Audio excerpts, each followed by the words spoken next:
Queria que vocês abrissem comigo a Bíblia de vocês, ou acompanhassem aqui na TV, o texto de Lucas, capítulo 19, apenas o versículo 10.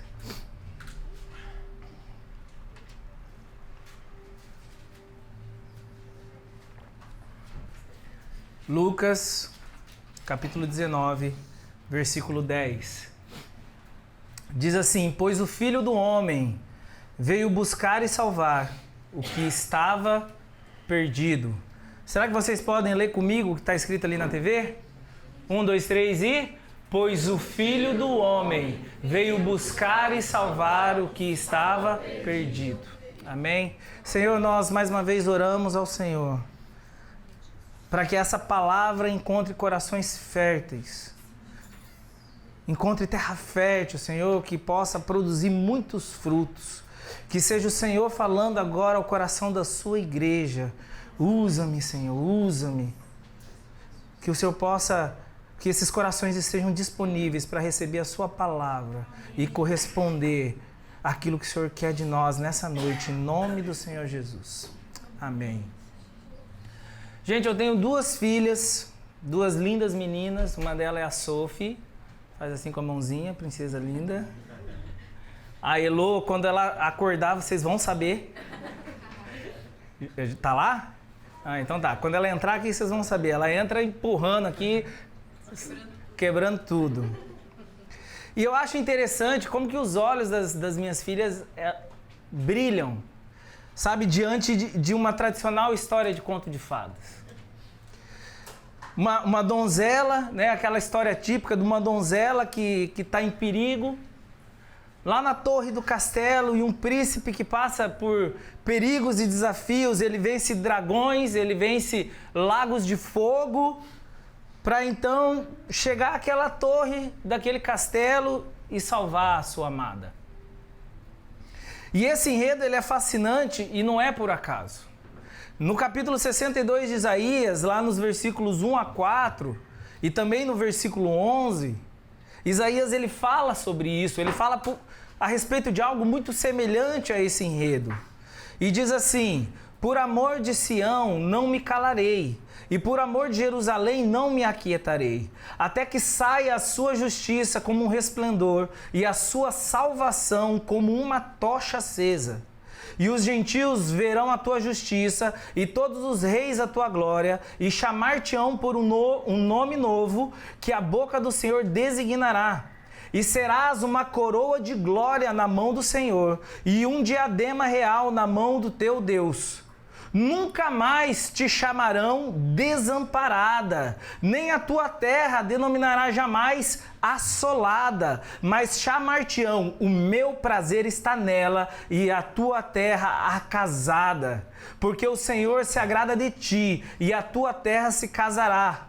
Porque como o jovem se casa com a virgem, assim teus filhos se casarão contigo. E como o noivo se alegra da noiva, assim se alegrará de ti o teu Deus. E o versículo 11 ainda diz assim: eis que o Senhor fez ouvir até as extremidades da terra. Dizei à filha de Sião: eis que vem a tua salvação. Eis que com ele vem o teu galardão e a sua obra diante dele. Esse é o enredo de um Jesus que virá para resgatar a sua noiva, que é a sua igreja. Sabe, eu sei que para nós homens é um pouco difícil de entender essa analogia, né? Cadê o Gui? O Gui tá por aí? O Gui tá lá fora, mas ele é um cara que fala: que negócio é esse, noiva, mano? Eu não sou noiva, não. Nós somos a noiva. Amém? Então, mas a Bíblia ela se refere a todos nós exatamente como a noiva do Cordeiro. Né? Essa noiva que foi assolada, essa noiva que está desamparada e que aguarda ansiosamente pelo dia em que vai encontrar o noivo. Que vai ter as bodas com os noivos, que se casará com o noivo, e isso vai acontecer na sua segunda vinda. O pastor Luciano Subirá, ele fala em uma das suas mensagens, como todos nós, de algum modo, nós vamos para Deus por algum interesse. Né? Ele afirma que ninguém vai para Deus inicialmente apenas por amor. Uns querem muito uma cura, né? Nós vemos isso muito, inclusive nos tempos de Jesus, né? O quanto de pessoas que se ajuntavam, porque Jesus, ele era e ele é, amém? O Deus que cura. Então muitas pessoas, isso não é errado, muitas pessoas vão para Jesus, porque elas querem muito uma cura. Outros querem riquezas e prosperidade, né? E outros, como o próprio pastor Luciano, ele fala, vão para Jesus porque querem ser salvos, né? Ele diz que cresceu ouvindo sobre o inferno, o que ele ouvia na igreja, olha, se você não aceitar Jesus, você vai para o inferno. Então ele falou assim, opa, se não aceitar Jesus eu vou para o inferno, então o que eu vou fazer? Eu vou aceitar esse Jesus. Então na verdade ele foi para Jesus também por um interesse, porque ele queria fugir do inferno. Sabe, aliás, esse é um ponto muito importante, porque eu também cresci num ambiente onde muitos evangelistas davam mais ênfase no ir para o inferno. Talvez você já tenha ouvido algum pregador falando sobre isso, né? Ele dava mais ênfase talvez em ir para o inferno do que necessariamente falar que existe um céu. E sabe, evangelho significa boa nova, evangelho significa uma boa notícia. Então qual é a boa notícia? A boa notícia não é que se você não aceitar Jesus você vai para o inferno. A boa notícia é que se você aceitar Jesus você vai para onde? Para o céu. Existe um céu para a gente habitar do lado do nosso Senhor. Existe um lugar de delícias, existe um lugar de deleite, aonde nós vamos poder desfrutar da presença do nosso amado. Essa é a ênfase do Evangelho. Essa é a verdadeira boa notícia. É descobrir que existe uma salvação. Existe uma esperança para todos os males que a gente tem vivido nesse mundo. Outro aspecto importante sobre a salvação é exatamente esse, que de tanto nós nos preocuparmos em fugir do inferno, nós acabamos criando uma visão um tanto quanto escapista, né, sobre a salvação, onde parece que o nosso maior propósito é fugir do fogo eterno. Isso é uma consequência sim da salvação. Se a gente aceita Jesus, se a gente tem uma vida, uma caminhada com Ele, realmente a gente não vai para o inferno. A gente vai fugir, isso é uma consequência, mas não é o principal objetivo. A nossa vida não deve ser pautada apenas em ter medo de ir para o inferno, amém? Mas sim ter uma vida intensa com Deus. A palavra de Deus, ela nos conta sobre como nós fomos criados. Lá em Gênesis vai dizer que o homem foi criado à imagem e semelhança de Deus. Conta que ele pegou o pó da terra, com as suas próprias mãos ele nos formou e com um sopro em nossas narinas ele nos deu o fôlego de vida. Ele conta também sobre a harmonia que existia naquele lugar, né? Ele criou, aliás, ele sobre toda a harmonia que existia ali naquele lugar, no Éden, ele criou todas as coisas, né? Tudo funcionava perfeitamente e havia uma comunhão entre Criador e criatura.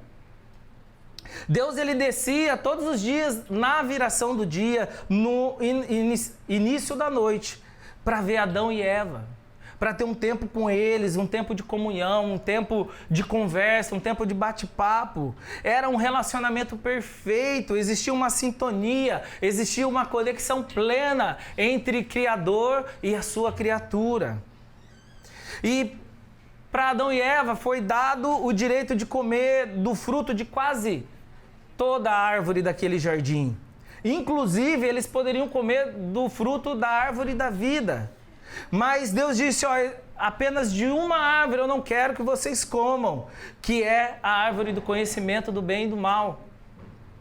E a Bíblia conta que a serpente dialogou com Eva, convenceu ela e também ao seu esposo que eles poderiam ser iguais a Deus.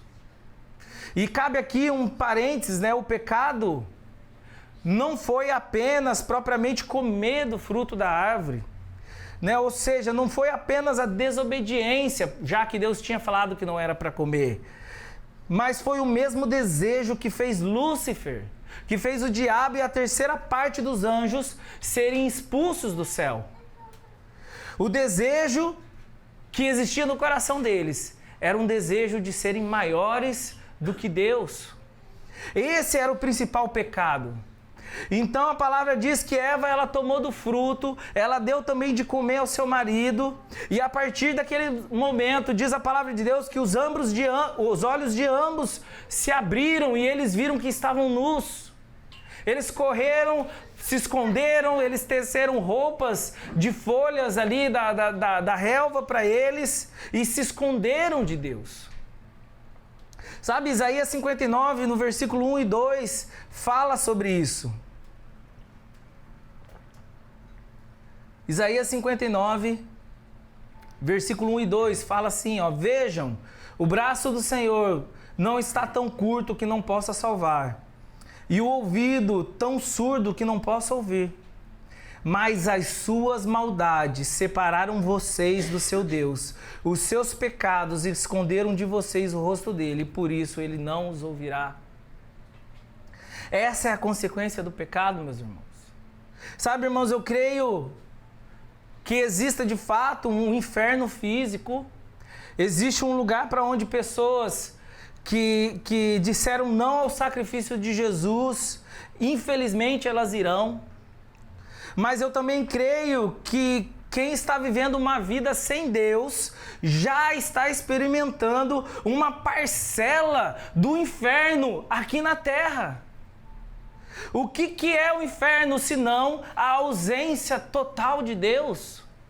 Tem gente que não precisa nem esperar morrer para viver o inferno. Tem gente que está escolhendo viver um inferno aqui na terra. Nós precisamos escolher Jesus. Nós precisamos escolher caminhar com Ele.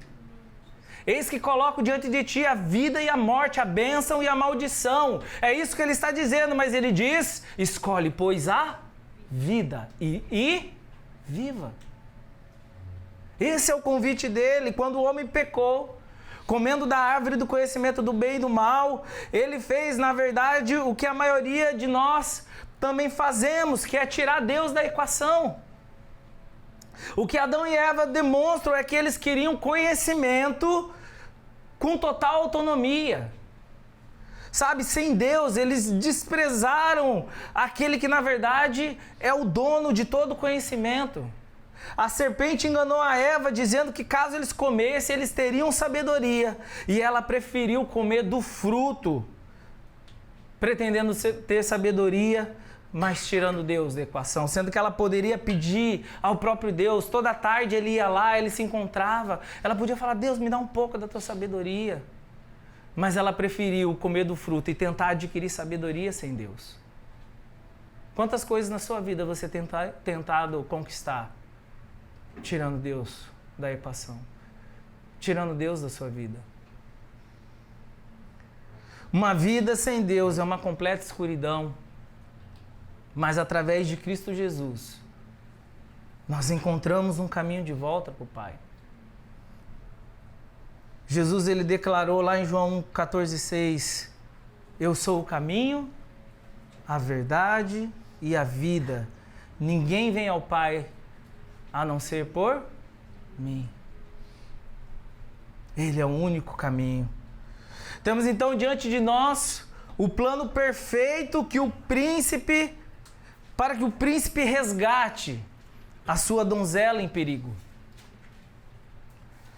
É importante ainda a gente esclarecer o porquê nós dependemos do sacrifício de Jesus para nossa salvação. A lei mosaica, a lei de Moisés, instituída por Deus, ela previa o sacrifício de animais perfeitos para a remissão de pecados. E eu queria que vocês acompanhassem comigo o texto lá de Levíticos 4. Nós vamos ler o versículo 20 e o versículo 26. Levíticos 4, você pode acompanhar comigo aqui na projeção. E fará com este novilho como se fez com o novilho da oferta do pecado. Assim o sacerdote fará propiciação por eles e serão perdoados. Agora o versículo 26. Também queimará sobre o altar toda a sua gordura, como gordura do sacrifício pacífico. Assim o sacerdote por ele fará expiação do seu pecado, e ele lhe será perdoado. Antes mesmo da lei mosaica, já existia uma prática de sacrifício para remissão de pecados. No capítulo 1 do livro de Jó, nós vemos a conduta daquele homem, o quão zeloso ele era e como ele procedia com relação aos seus filhos. No versículo 5 diz assim, Jó, capítulo 1, versículo 5. Assim que passava o período das festas e banquetes, Jó os mandava chamar, falando de seus filhos, e fazia com que se santificassem por meio dos ritos de purificação. Jó levantava-se ao romper da aurora e oferecia holocaustos, isso é, sacrifício completamente queimados, em nome de cada um de seus filhos, pois pensava, talvez meus filhos tenham pecado, ainda que no íntimo de cada um, e assim blasfemado contra Deus em seus corações. E era assim que Jó vivia e procedia.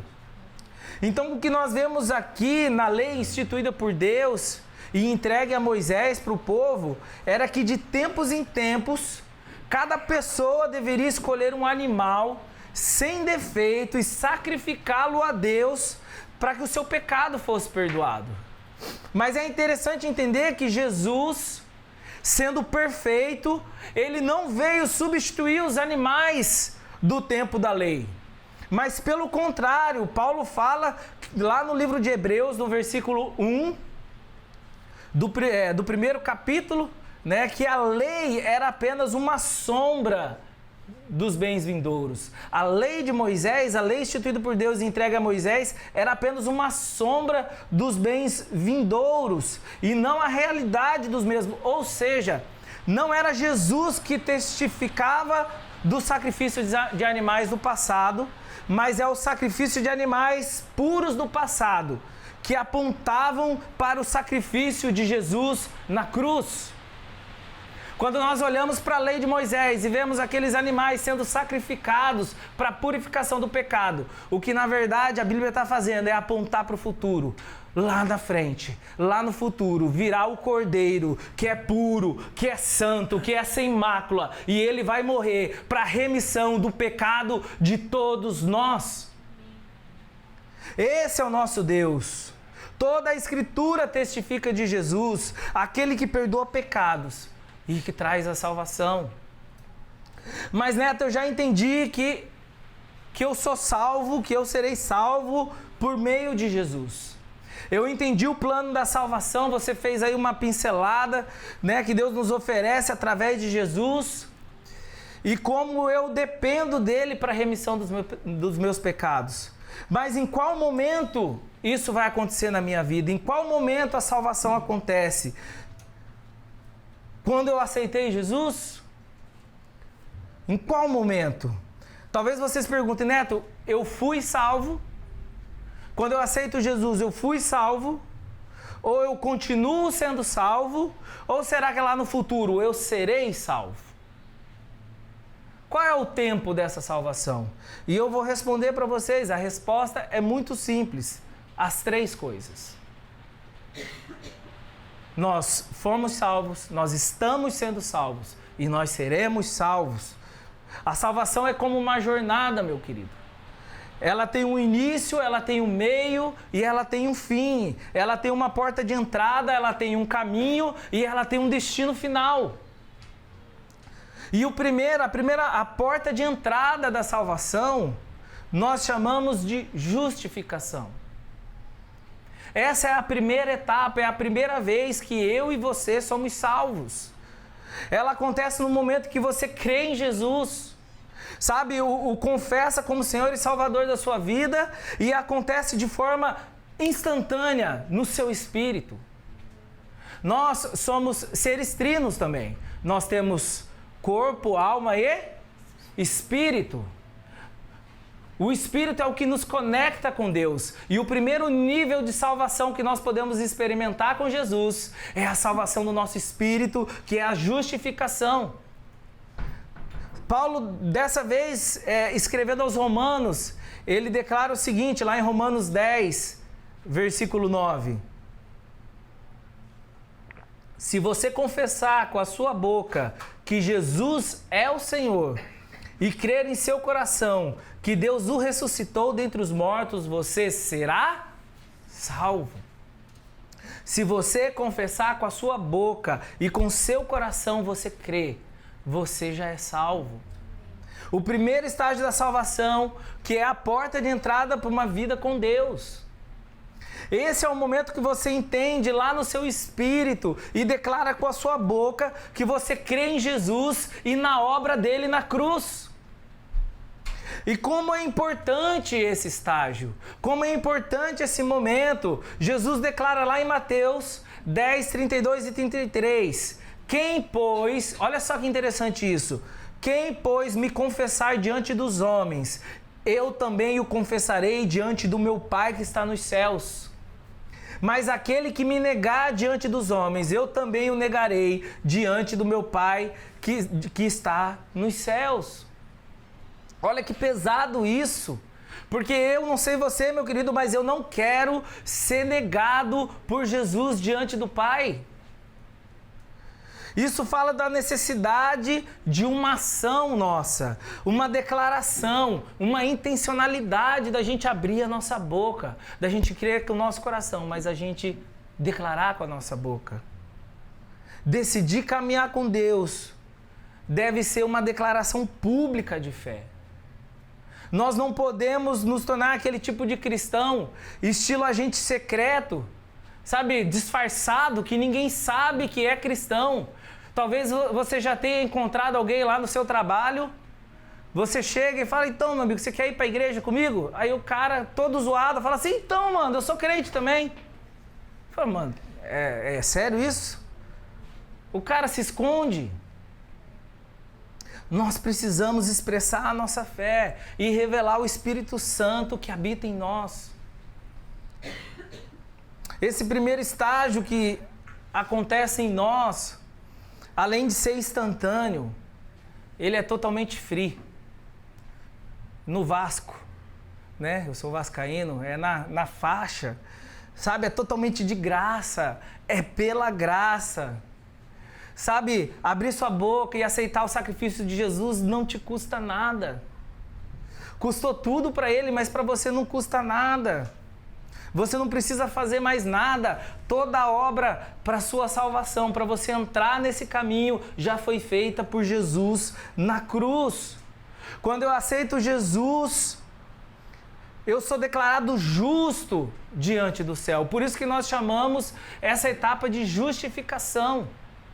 Sabe, agora o Pai começa a olhar para nós através de Jesus, através do sacrifício de Jesus. E então, através da pureza de Jesus Cristo e do seu sacrifício na cruz, Ele começa a nos ver em pureza, em santidade, assim como Ele sonhou que nós fôssemos. Aleluia, glória a Deus. Por isso nós precisamos dele. Sem Jesus não há salvação. Paulo declara ainda lá em Romanos 3, do 20 ao 24, a respeito dessa necessidade. Portanto, ninguém será declarado justo diante dele, baseando-se na obediência à lei. Pois é mediante a lei que nos tornamos plenamente conscientes do pecado. Mas agora se manifestou uma justiça que provém de Deus, independente da lei, da qual testemunham a lei e os profetas, justiça de Deus mediante a fé em Jesus Cristo para todos os que creem. Não há distinção, pois todos pecaram e estão destituídos da glória de Deus, sendo justificados, e o quê? Gratuitamente por sua graça, por meio da redenção que há em Cristo Jesus. Então, para você entrar numa vida com Deus, você não precisa de nada, você só precisa crer e abrir a sua boca e confessar. Glória a Deus! Você pode glorificar a Deus por isso, meu querido. Obrigado, Jesus, pelo teu sacrifício. Obrigado porque o Senhor nos alcançou. Sabe, meu querido, o primeiro passo para uma vida, para que uma pessoa doente possa ser curada, é justamente ela reconhecer a sua condição, ela reconhecer que está doente e então decidir procurar um médico. Jesus, ele afirmou que não foi para os sãos que ele veio, mas sim para os doentes. O que ele quer dizer com isso? O que Jesus quer dizer com isso? O que ele está dizendo é que ele não vai poder agir em você, curar as suas feridas, curar as dores do seu coração, enquanto você não reconhecer que você é fraco, que você é pobre e que você é pecador. Contando a parábola da ovelha perdida, né, com o intuito de confrontar os fariseus. E os fariseus eram uma seita do judaísmo que era muito radical, muito religiosa, mas era pouco espiritual. Ela era apegada demais às tradições e mais preocupados com as tradições do que realmente conhecer a Deus. Jesus, ele afirmou que há mais festa no céu por um pecador que se arrepende do que por 99 justos. Ou seja, que há mais festa por alguém que está mal, mas reconhece, se humilha, pede perdão, pede ajuda de Deus, do que por 99 pessoas que se julgam estar bem, mas que na verdade não estão. Quem acha que está bem, nunca vai procurar um médico. Sabe, nós homens, nós já temos dificuldade de procurar médico, não é mesmo? A gente pode estar quase morrendo, que a gente fala para a esposa, não, vai passar, eu tomo um Dorflex, está tudo certo. A gente já tem essa dificuldade quando está morrendo. Imagine se a gente estiver bem. Mas na nossa vida espiritual a gente precisa aprender a se dobrar, a gente precisa aprender a se prostrar. Quando é que você vai reconhecer a sua condição? E vai aceitar de uma vez por todas que você precisa de Jesus. Que você precisa desse médico. Fala para Jesus, eu estou doente. Eu não estou bem, Jesus. Eu preciso do Senhor. Sabe, hoje é tempo de reconhecer o quanto nós estamos doentes e pedir para Jesus que Ele nos cure. Hoje é tempo de correr para Jesus reconhecendo o seu sacrifício lá naquela cruz e pedir, assim como um dos ladrões que estavam do seu lado, lá para ser crucificado, lembra-te de mim quando entrares no teu reino. Lembra-te de nós, Senhor. O segundo estágio da salvação, o primeiro é, eu aceitei Jesus, então eu fui salvo. O segundo estágio, nós chamamos de santificação. E esse estágio, ele é muito precioso, ele é muito interessante, porque na verdade, esse é o estágio que começa assim que você aceita Jesus e vai até você partir desse mundo. Sabe, a partir da sua conversão, você viverá o resto da sua vida nesse estágio, que é o estágio da santificação. Provérbios 4:18, Salomão, ele vai dizer o seguinte, você não precisa abrir. A vereda dos justos é como a luz da aurora, que vai brilhando cada vez mais até a plena iluminação do dia. Algumas versões vai dizer até ser dia perfeito. Amém? Ou seja, nós estaremos nesse processo de santificação para sempre. Não pela eternidade, mas até partirmos dessa terra. Esse é um processo de molda, esse é um processo de ajuste, de lixamento para dar aquele acabamento perfeito até o último dia da nossa vida. Sabe, eu estava conversando com o Richard essa semana a respeito disso, né, Richard? Eu costumo dizer que Jesus, ele era carpinteiro, amém? Todos sabem disso, ele era carpinteiro. E como exímio carpinteiro que ele é, quando nós aceitamos Ele em nossas vidas, e Ele começa a ver em nós o quanto de irregularidades nós temos, o quanto de imperfeições que nós temos, quão grandes são essas imperfeições e irregularidades, Jesus, ele vai precisar iniciar um trabalho muito duro com a gente. Sabe, quando Ele nos encontra de uma maneira tão bruta, tão imperfeita. É como se você retirasse uma tora lá de uma árvore no meio da floresta. E a primeira ferramenta que Jesus vai ter que usar em nós é uma machadinha. Ele vai pegar essa machadinha e Ele vai começar a tirar toda a casca. Sabe, toda aquela casca grossa, tudo aquilo, sabe, todo o pecado que ainda nos cerca, que ainda está no nosso coração. Obrigado, filha. Eu queria água também, tá? Se você quiser. Só para... Olha aqui, ó. Adorei o lenço, mas a água vai geladinha. Obrigado, Deus abençoe. Sabe, ele vai ter que pegar a machadinha, vai ter que tirar toda aquela sujeira grossa que ainda está na gente. Sabe, e ele vai tirar essas lascas que são grandes. Só que quando ele começar a tirar, vai doer. Sabe, porque tem muita coisa que a gente ainda está muito apegado lá do mundo. Sabe, tem muita coisa errada que a gente se acostumou tanto a fazer, que já está quase normal pra gente. Então quando Jesus começar a arrancar, vai doer. Vai deixar marcas profundas em nós, mas você não pode desanimar. Se você passar por esse estágio... Obrigado, filha, obrigado. Se você passar por esse estágio, se você aguentar firme, Jesus com a machadinha tirando todas as suas cascas, depois ele vai vir com um formão. Né? E ele vai vir com formão, já não é tão ruim como a machadinha, mas ainda dói. E ele vem com formão e ele vai batendo assim com a marreta. Ele vai tirando todos os resquícios de casca que possam ainda estar grudadas em nós. Em seguida, Jesus vai usar uma lixa grossa, que já é melhor que o formão também, mas a lixa grossa ainda é um pouco pesada.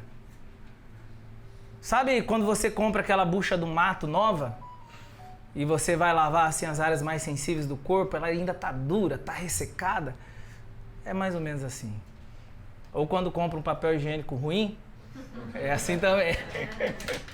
É uma lixa grossa ainda, vai doer um pouco, vai incomodar, ainda é pesado, mas aguenta firme. Porque você está no segundo processo de salvação, que é a santificação. Sabe, meus queridos, eu já ouvi muito testemunho maravilhoso de pessoas que viviam uma vida toda torta e que aceitaram Jesus e mudaram quase que instantaneamente. Eu creio que isso pode acontecer também. Amém. Mas não é a forma que normalmente ele trabalha. É um processo. Sabe, tem pessoas que, se eu não me engano, acho que o Luiz Hermínio... Não, o Rodolfo Abrantes. A gente conversou sobre ele essa semana. Ele era viciado em drogas e quando ele aceitou Jesus foi instantâneo isso na vida dele. Mas embora essa área tenha mudado instantaneamente, outras coisas, para ele ser um filho melhor, para ele ser um marido melhor, para ele ser um melhor cidadão, para ele ser um melhor servo de Deus, ele continua também em processo, assim como todos nós. E se depois dessa lixa grossa você continuar avançando, aí você vai entrar no seleto grupo daquelas pessoas que já tiveram um tempo de caminhada com Deus, já estão um pouquinho mais aprumadinhos, mas agora ele ainda vai vir com uma lixa média. Ele vai vir com uma lixa média, depois ele vai vir com uma lixa um pouco mais fina. E quem sabe, se tudo der certo, se a gente continuar firme em Jesus, no final da nossa vida, Jesus vai estar só com um paninho assim, ó, fazendo um bafinho e dando uma lustradinha. Aí a gente vai estar mais parecido com Ele. Sabe, a gente cantou sobre isso, a gente cantou, eu tenho fome, eu tenho sede de Ti e de aprender de Ti que é manso e humilde. Que o desejo do nosso coração seja esse, de ser cada dia mais parecidos com Jesus. De continuar avançando nesse processo de salvação que se chama santificação. Sabe, hoje nós temos que ser melhores do que ontem. E olhando para o futuro para ser melhor ainda. E nessa fase, diferente da fase anterior da justificação, a santificação, ela não ocorre no nosso espírito, mas ela ocorre na nossa alma. E a nossa alma, que é o centro dos nossos sentimentos e também das nossas emoções, a área do nosso raciocínio, é ali que ocorre as nossas maiores batalhas. Sabe, os nossos sentimentos, como nós temos que lutar contra sentimentos ruins, sabe, contra a inveja, contra a ira, o ressentimento, a ingratidão, quantas coisas nós temos que lidar dentro das nossas emoções, dentro da nossa alma. Sabe, talvez você tenha tido uma infância difícil, talvez você tenha sido abusado emocionalmente, fisicamente, eu não sei, talvez isso tenha colocado no seu coração raízes profundas de amargura, mas é o momento da gente colocar tudo isso diante de Jesus e permitir que Ele nos salve, que Ele nos santifique, que Ele tire tudo que não presta e jogue, que Ele queime toda a palha e só o que é ouro refinado possa ficar. Em nome do Senhor Jesus.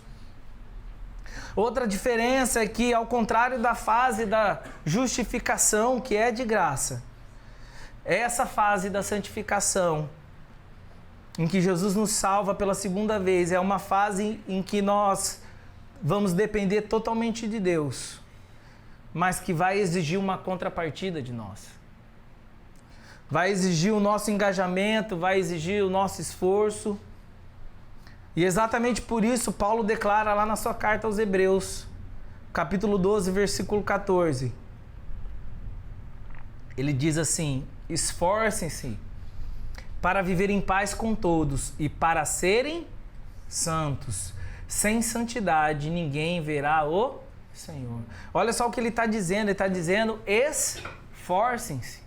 Esforcem-se para viver em paz com todos e para serem santos. Meu querido, o que ele está dizendo é: para você ser santo, você vai ter que se esforçar.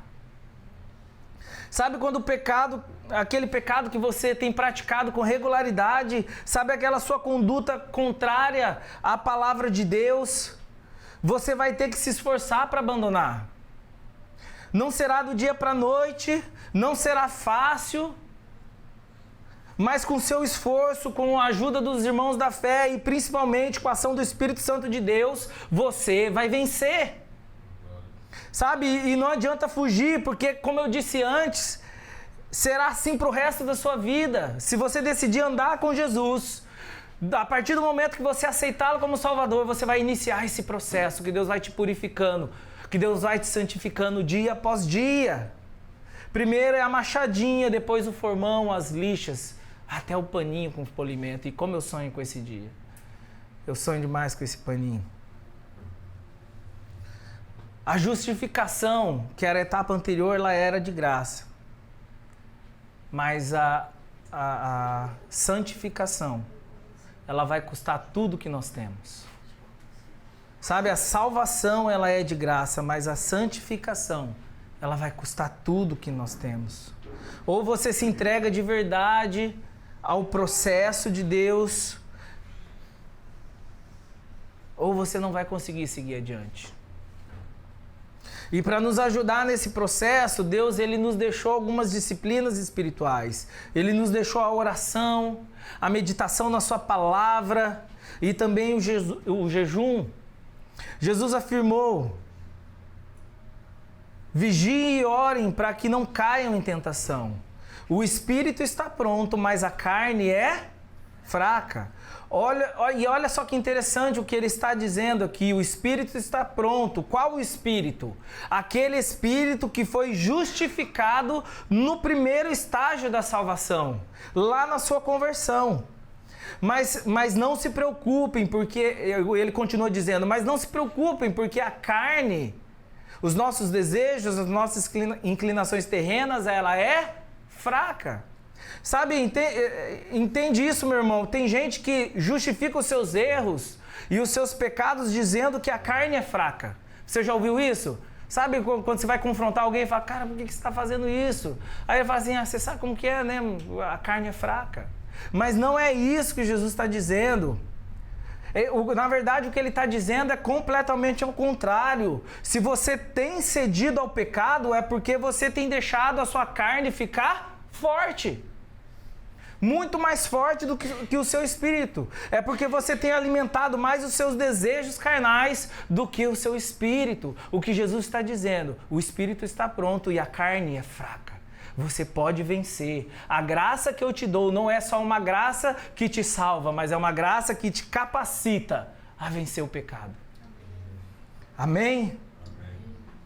Glória a Deus.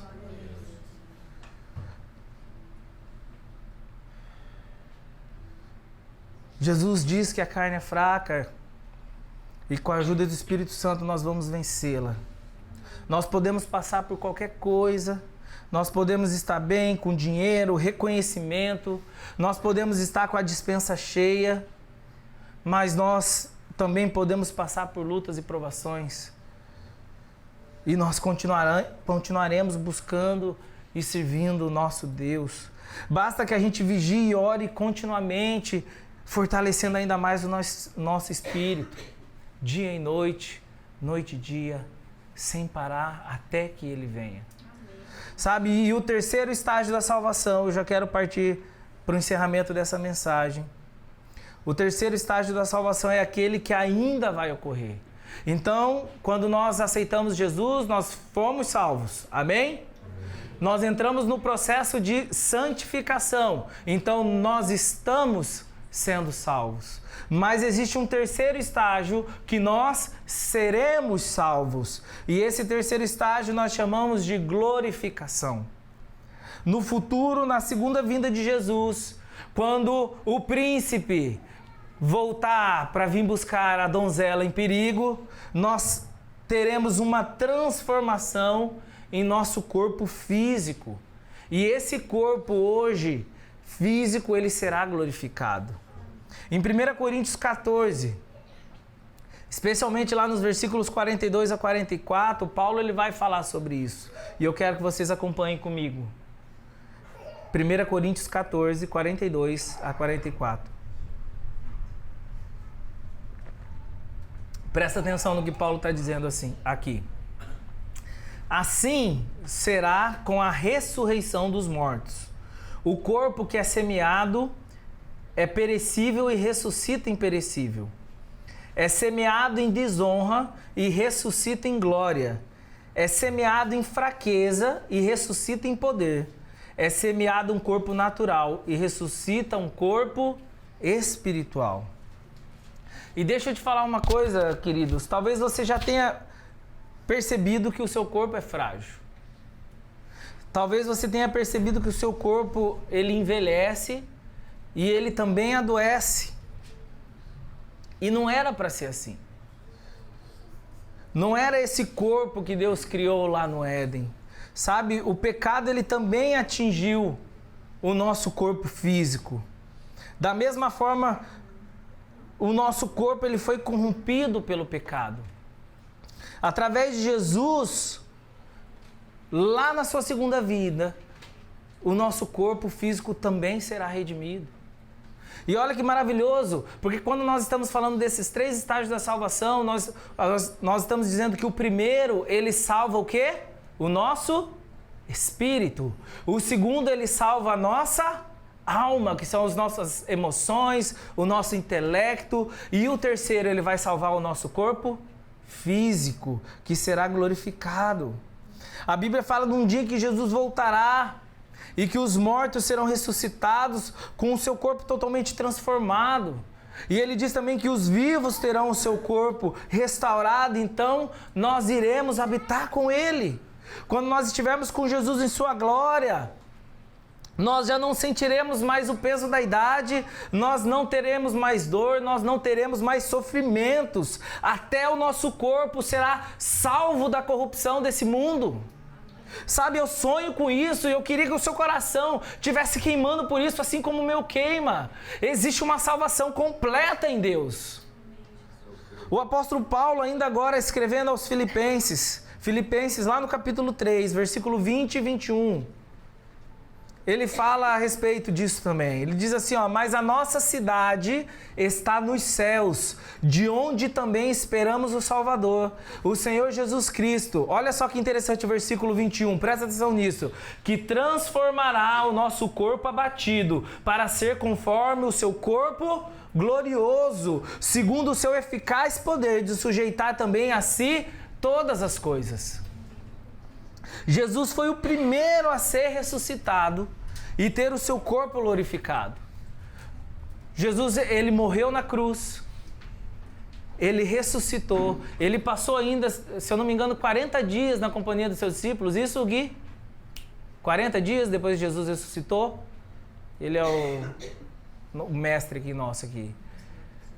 40 dias ele andou ainda entre os discípulos, ele ensinou e depois ele teve o seu corpo glorificado. Ele foi o primeiro a ter o corpo glorificado. Mas existe uma promessa de Deus que um dia o mesmo ocorrerá comigo, o mesmo ocorrerá com vocês. O nosso corpo será glorificado. Então nós viveremos a plenitude daquilo que Deus sonhou para nós. Amém.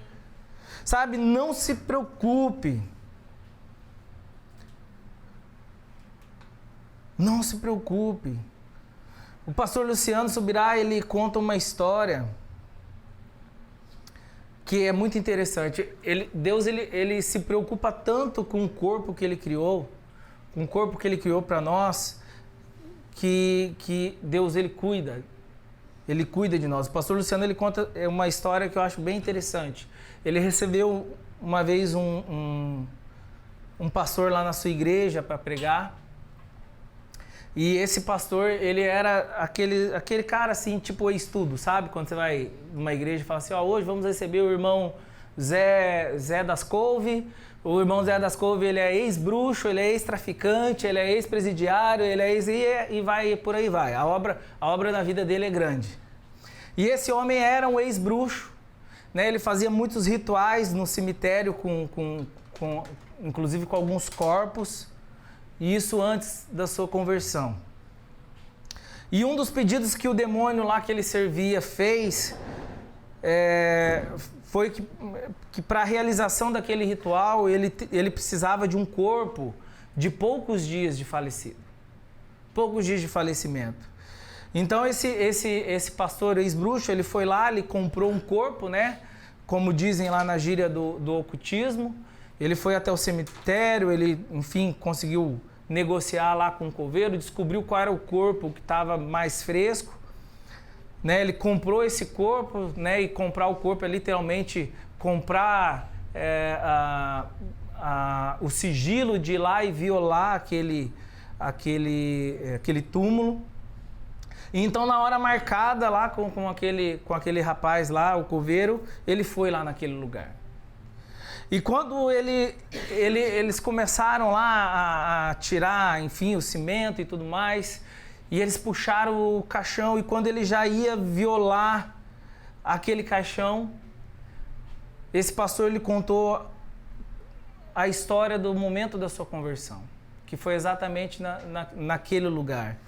Porque diz que aquele demônio, ele se materializou. E dizem que isso não é comum. Esse bruxo, ex-bruxo, ele disse, ó, isso não é comum, mas esse demônio, ele se materializou. E ele me proibiu de violar aquele caixão.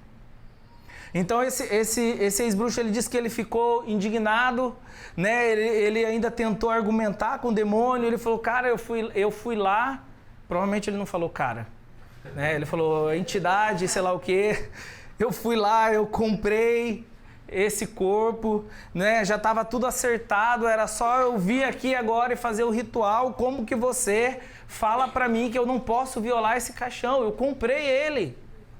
Por que eu não posso violar esse caixão?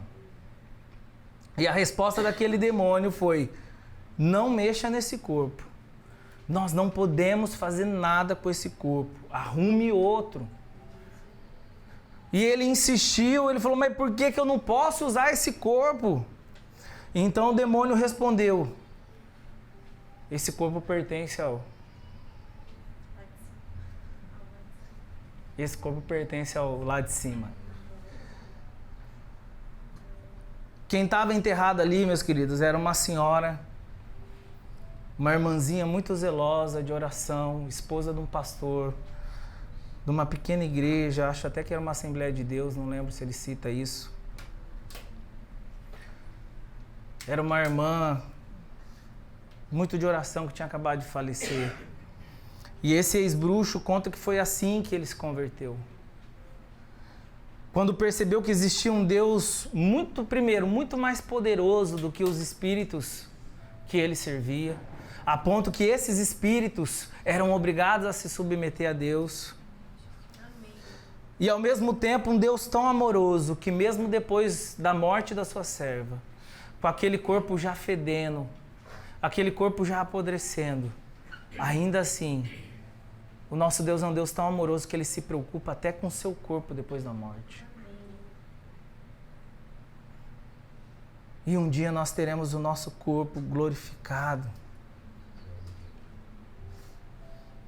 Deus continuava protegendo o corpo daquela irmã, daquela filha dele, mesmo ele estando em decomposição. É como se ele dissesse: o corpo dela é meu, e o que é meu, ninguém toca. Amém. Hoje é dia da gente tomar uma posição. Eu fui salvo através da justificação, lá na conversão. Eu estou sendo salvo progressivamente através da santificação diária, e que é gradual, é processual. E eu serei salvo através da glorificação do meu corpo lá no dia do Senhor, lá na segunda vinda. Sabe, nós podemos agradecer ao Senhor por isso essa noite. Nós podemos glorificar o seu nome por esse plano tão perfeito de plena restauração. O Senhor tem salvação para o seu corpo, o Senhor tem salvação para a sua alma, o Senhor tem salvação para o seu espírito. Sabe, mais do que uma instrução, hoje o meu objetivo é chamar a sua atenção para esses três estágios da salvação. Chamar a sua atenção para esse caminho que possui uma porta de entrada, possui um ponto de partida, e esse ponto de partida é de graça. É só você deixar ele entrar no seu coração e você abrir a sua boca e declarar: eu quero você, Jesus. Eu quero você em minha vida. Vai exigir de você uma decisão. Existe também um caminho. Talvez você diga: Neto, eu já entrei por essa porta. Então talvez seja o tempo de você deixar ele te conduzir pelo caminho. Talvez você tenha parado na metade do caminho. Deus quer te levar para uma vida plena nele. Ele quer restaurar todas as suas emoções. Ele quer restaurar todo o seu intelecto. Ele quer purificar a sua mente. E por fim, nós vamos desfrutar da transformação dele também no nosso corpo físico. Todo dia é uma oportunidade de tomar uma decisão e assumir uma nova postura. Sabe, talvez seja hoje o dia de você confessá-lo como Senhor da sua vida. Ou quem sabe seja o dia de você decidir começar a contribuir para a sua obra santificadora, para essa obra que o Espírito Santo quer fazer na sua vida. Nós precisamos fazer algo. Deus está nos chamando. Você consegue sentir Deus te chamando? Existe um clamor dos céus pela sua vida. Ele te ama, Ele te quer. Vocês recebem essa palavra? Amém. Eu queria que você abaixasse sua cabeça.